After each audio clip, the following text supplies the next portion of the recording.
বাৎসরিক উদযাপন স্বচক্ষে দেখুন। স্কন্দ পুরাণ, নারদ পুরাণ, পদ্ম পুরাণ ও ব্রহ্মপুরাণে রথযাত্রার উল্লেখ রয়েছে।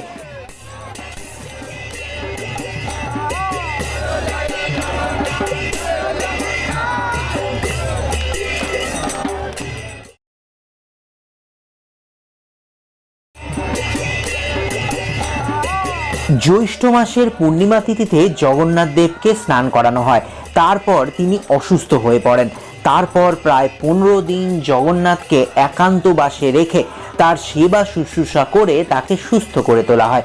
আষাঢ় মাসের শুক্ল দ্বিতীয়া তিথিতে জগন্নাথ দেব সুস্থ হয়ে একান্তবাস সমাপ্ত করেন এবং সকলকে দর্শন দেন। জগন্নাথের দেখা পেয়ে সকলে আনন্দিত হয়ে রথযাত্রার আয়োজন করেন। অন্য এক পৌরাণিক কাহিনী অনুযায়ী সুভদ্রা দ্বারকা দর্শনের ইচ্ছে প্রকট করলে কৃষ্ণ ও বলরাম পৃথক পৃথক রথে বসে নগর ভ্রমণে বের হন। মনে করা হয় এরপর থেকেই প্রতি বছর রথযাত্রা আয়োজিত হয়ে চলেছে।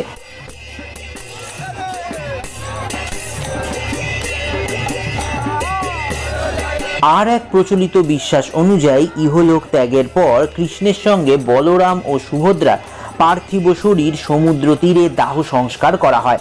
সেই সময় সমুদ্র তীরে ঝড়ের বেগে দ্বারকাধীশের অর্ধদগ্ধ শব সমুদ্রে প্রবাহিত হয়ে পুরী পৌঁছায়। পুরীর রাজা সেই 3 শব তুলে পৃথক পৃথক রথে বিরাজমান করেন। নগরের লোকরা নিজে সেই রথ টেনে সারা নগর ঘোরান।